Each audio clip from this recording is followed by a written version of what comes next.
Okay, I slightly changed the way I placed my camera.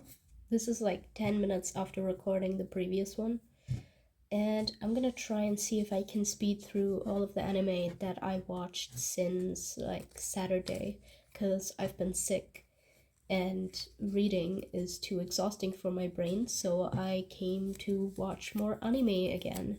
The first anime that I finished actually because I started it before and then I just picked it back up from where I left off, which was episode 4. I watched episode 4 to episode 12 of season 1 of Seventh Prince. I know you can't actually read this because it's mirrored, but I made some little cards for each anime that I'll be talking about.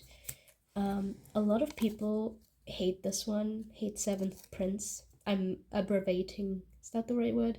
The name. I'm shortening the name to just Seventh Prince because there's only one anime with this type of title.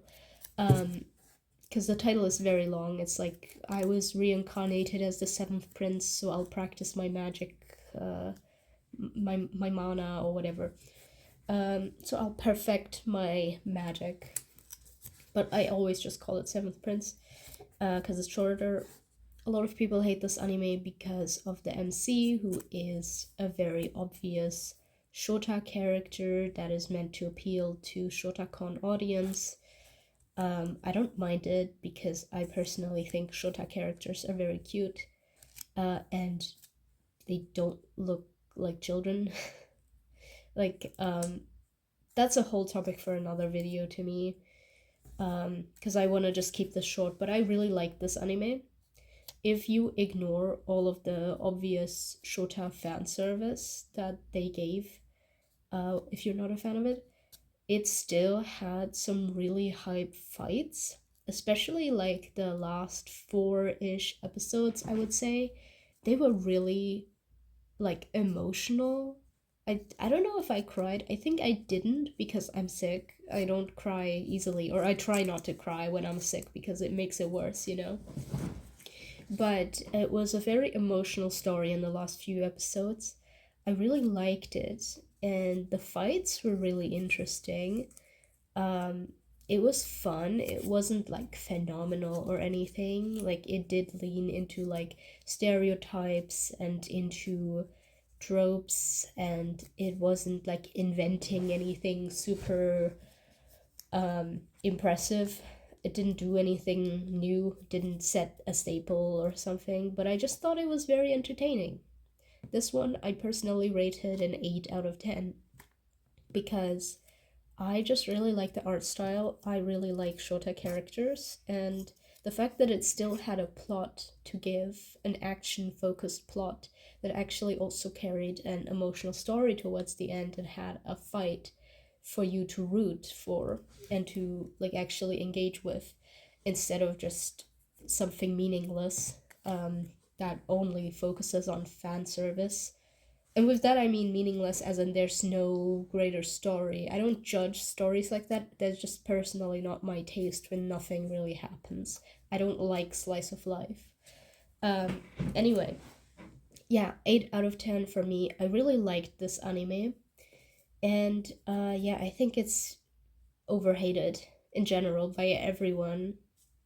Like it has a good rating, but whenever someone brings this anime up on social media, people are instantly split into like super hardcore haters and people who actually watch the show because so many people are scared of Shota characters and Shota fan service. But anyway, I also really like the fan service of the female characters in this show, by the way, which a lot of people are also afraid of or uncomfortable with. I don't judge, but I feel like we can have this conversation without filling it with a lot of hate.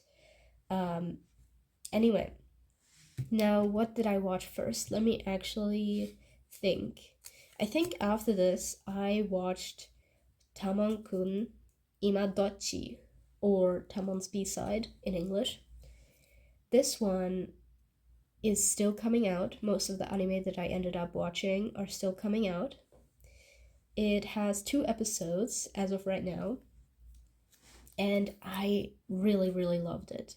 I just realized I didn't talk about the plot, like the actual story of Seventh Prince. Um, okay, let me talk about this real quick.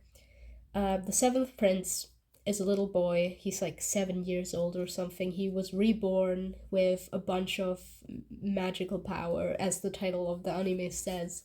He's super, super powerful. And he has his memories of his past life from when he was a loser, but he was super invested in magic and he wanted to be super powerful and all, but he wasn't in his first life. So now that he's reborn as this little boy who is the seventh prince, he has an abundance of magic power and he's trying to hide it from his whole family and friends and everyone because he doesn't want people to find out because then he would be like treated differently and he doesn't really want that. So he pretends to be super innocent and rather weak, even though he is actually the most powerful person, probably being in the universe. And it's kind of like a comedy action series with a lot of fan service and a lot of like recycled tropes and so on. But it was really fun to me. Now back to Tamon's B-side. 2 episodes out as of right now. This anime is releasing at the moment, came out January 2026. It is January 2026. It's about this girl who is obsessed with an idol and to buy her idol's merch and tickets and so on. She starts a part-time job, and that job is like she works as like a housekeeper, and she gets assigned to her idol's house for her job, and she didn't know that. But she finds out that her idol that she's so obsessed with actually has a secret other side to him that is very gloomy, introverted, and insecure. And she becomes friends with him, and it's probably gonna develop into a romance within the course of the series. And it's just a very sweet comedic series, and I really like it so far. Only 2 episodes out, like I said. Really like the art style of this one. It's relatively generic, but I still think it's cute. I also feel like it's kind of stereotypy in a way, like, oh, of course, um, the household that I'm going to is actually my idol's household. Like, I feel like it's very predictable, but it's really funny. Like, I really like it. And it's so cute as well how the idol that the main character is so in love with, who is called Tamon, by the way, that he has this on and off switch on his work persona and his free time persona, where he is a loser and where he's like a sexy guy who's super wild and everything. I just really enjoy it. Also, the main character is such a fangirl. She's so relatable. Okay, I rated this one so far an 8 as well, and I'm very excited for the next episode. I'm actually, I think, the most excited for this one out of all of the anime that I've watched the past few days. Next one. That would probably be In the Clear Moonlit Dusk, or Uruwashi no Yoi no Tsuki, which I'm realizing is definitely a wordplay on the main character's name because I remember her name was Yoi. This one I've seen a lot of hate about on twitter.com, and that's why I'm watching it, because I like to root for the underdog. So I wanted to see what all of that hate was about. And so far, there's only 1 episode out. I can't say much about it. I'm gonna update my opinion on it as it goes on. But so far, it's about this girl called Yoi, and she is the prince of her school. And her entire life, she has been treated like a prince, and not really seen as a woman because she has short hair and a very masculine face. So people very often mistake her for a boy, and girls have crushes on her, and she is kind of trapped in this mindset that she is not really like other girls, but like actually. And she meets this other guy that is also called Prince, um, by their classmates. And they bump into each other, and the premise of the story is that they both fall in love. And people were bashing it so much on Twitter because they wanted more shoujosei series and not series that like try to make the masculine girl more feminine and fix her that way, you know? And I understand where that's coming from, but at the same time, I think that this is doing too much personally. Like, I just think, like, don't get me wrong, I might pull back this statement later on if I end up feeling like people were right after all, if I continue watching.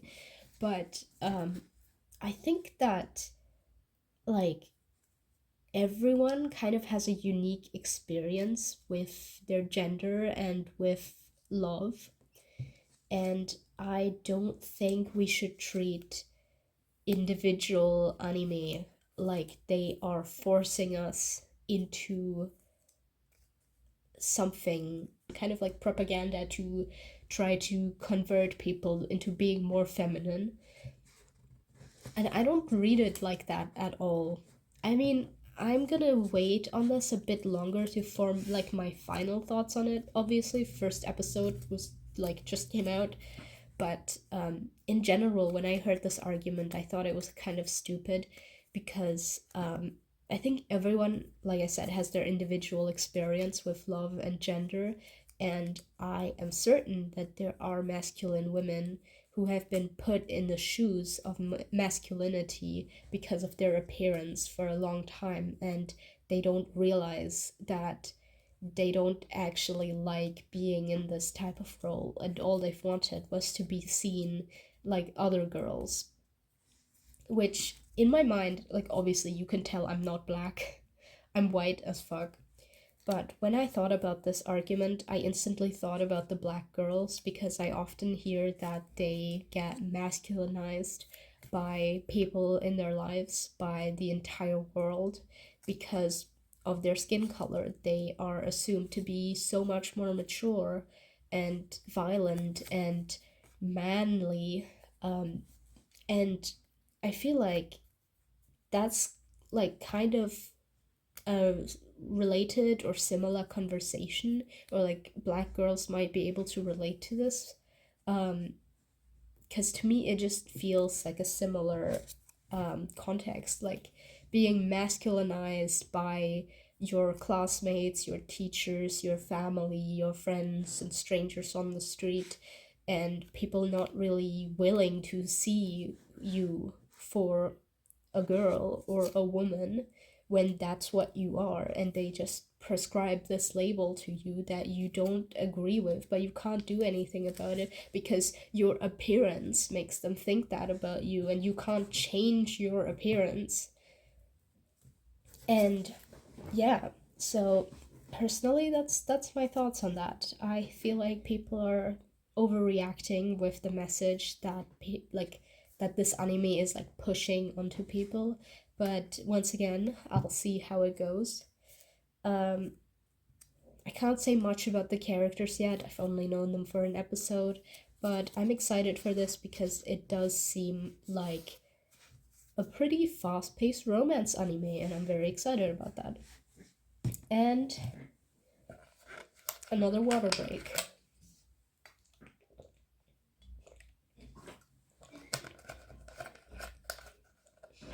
I just realized I forgot one anime that I watched because it's not on my anime list where I usually log the anime that I'm watching.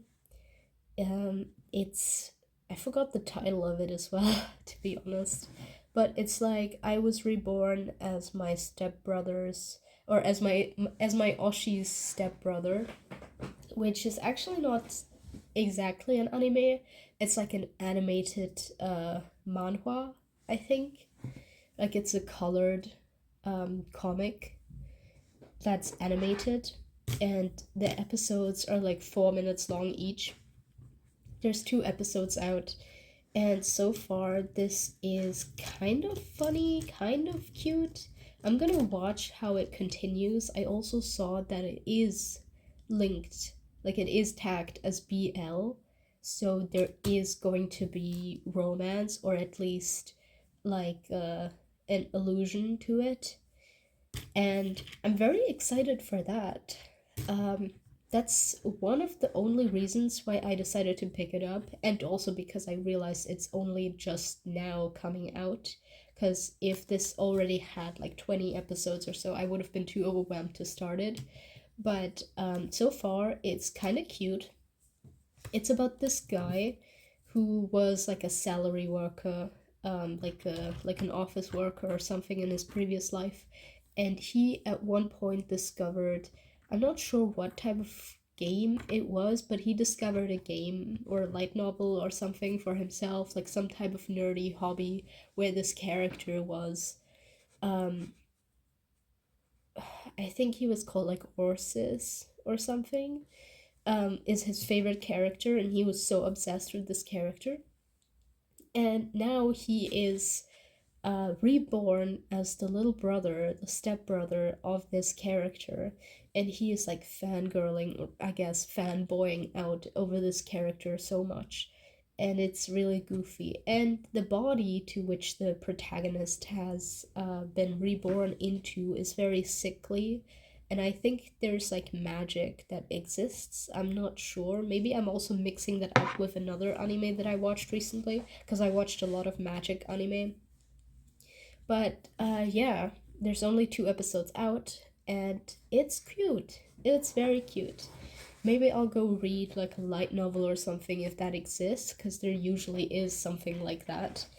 Because the premise sounds cute. Okay, another water break before I die. We got a few more. Okay, next one. Another super long title. I'm gonna abbreviate it. Isekai Office Worker. This one is also BL. It's about this office worker, quite obviously, who got pulled into a portal because he was trying to help this high school student who was being sucked into the portal as well. And they both land in an alternative dimension. And the girl is made into the maiden, who is like, what's it called? She's like fixing the forest because the forest is like corrupted by evil miasma. Is that how you pronounce it in English? I'm not sure. Anyway, um, that's her divine job. Um, and the guy, the main character, the office worker, he is kind of skeptical of this new world, and he was also kind of summoned by accident, so he doesn't really have anything to do. But because he is so locked in to being a corporate slave, he volunteers as an office worker in this new world, which is kind of like a medieval fantasy world. And there is also only 1 episode out for this anime, and so far I don't like the art style so much, but I think the plot is very cute and interesting, so I'll obviously keep watching. And the main character keeps overworking himself, even though he is literally a volunteer worker.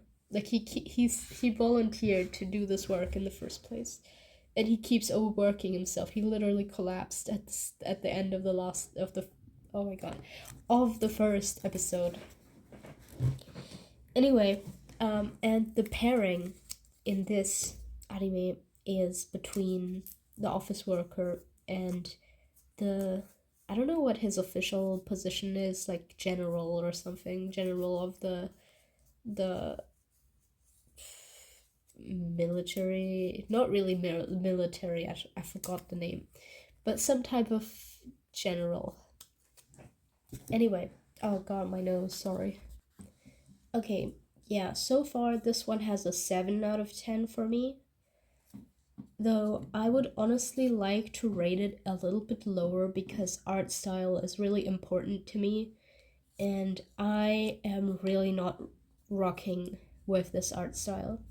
Even though I really like that we are genuinely getting an isekai BL anime. I might read the manga or maybe a light novel if there is one, because this is once again something that I find very interesting. Especially because I don't like the art style of the anime, but I saw like a panel of the manga, and it was very pretty. So yeah. Okay, after that, I watched The Villainess is Adored by the Prince of the Neighbor Kingdom. This is also an anime that is just coming out this season, and there was one episode out. Still don't really have a big impression. I love the art style. The main character is so cute.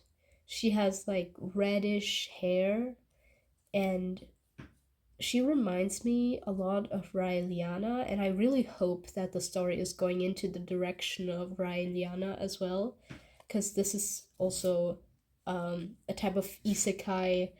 Oh, I'm suddenly in the shoes of the villainess, and my husband is a terrible person, and I need to get out of the situation, that type of story.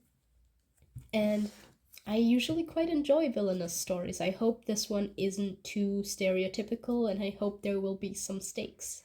Because the first episode ended with her actually being proposed to by the prince of the neighboring kingdom, like the title says. Um, I don't know. I have some expectations. This might be a really good anime, but it also might suck. It really depends on the story from now on. Though I'm also a little bit annoyed that the prince of the neighboring kingdom is not as handsome as I would have hoped. And I actually kind of prefer the guy that she was married to up until this point, like the shitty person, the shitty guy. I think he looks more handsome than her actual love interest that is supposed to be, you know, the choice for her. Yeah. I don't even know what I rated this one. Probably a 7 out of 10 for now, even though that is a very, like, inaccurate rating because I don't know anything about this anime yet. Like, the first episode was meh. The art style is mostly what is keeping me super invested in this one. Once again, 7 out of 10 rating that I got this one. Not accurate at all. We'll really see how it'll change over the past few weeks. The next few weeks, I mean, not the past few weeks. Okay, last two. Mushoku Tensei. Jobless Reincarnation. I started this anime again from episode 2. I had already started it once and dropped it, not really because I didn't like it, it's rather because I didn't watch anime anymore at all. But I love the art style. I love the design of the main character in this series as well. It's another Shota main character, even though in this case it's less Shota fan service and more the opposite, fan service of women being harassed. I don't really have that much of an issue with it, with the harassment, but it is kind of weird. Like there was a scene, like there are many scenes. If it bothers you, don't watch it. It's already very heavy in the first few episodes. And I'm guessing it's not gonna get better. I didn't finish this one because I was too lazy and also got distracted by other things. Um, I'm on episode, I think, 7, and yeah, though this one has a lot of content. I know there's a season 2 and there's a season 3, and there's probably like an OVA and a movie or something. I'm not sure. I'm just assuming because there's so much content. Um, I really want to see how the story continues. I am just in awe that it's so popular, but at the same time, the art style is gorgeous and has been gorgeous since episode 1. The art style and animation and the character designs. So I can't be mad. Like, there's a lot of stuff in here that makes me a little bit feel like uncomfortable, but it's okay because the art style, the animation, and the character designs, awesome. And I am so excited to see the main character grown up, actually, because I know how he looks like grown up, and he looks so okay. Yeah. Also, I thought that the main character would have like a bunch of wives, like 5 wives or something when he grows up, because I knew that all of these characters that I've seen have his last name, Greyrat, but they're just his family members. They're like his cousins and great whatever relatives. Which, I mean, it's still possible that he's gonna marry one or two of them. Wouldn't surprise me, but for some reason I thought that he was gonna have like a harem of these women because they all have his last name. But no. I mean, maybe, but not for that reason. They already had the last name Greyrat from the beginning. So, yeah. Also, sorry, my nose. Okay, last one before I die of my sickness. Black Butler, Emerald Witch Arc.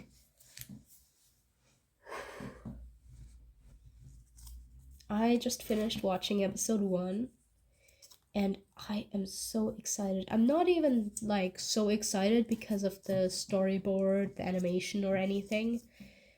I'm honestly not that big of a fan, but the German in the first episode was kind of impressive to me because I'm German.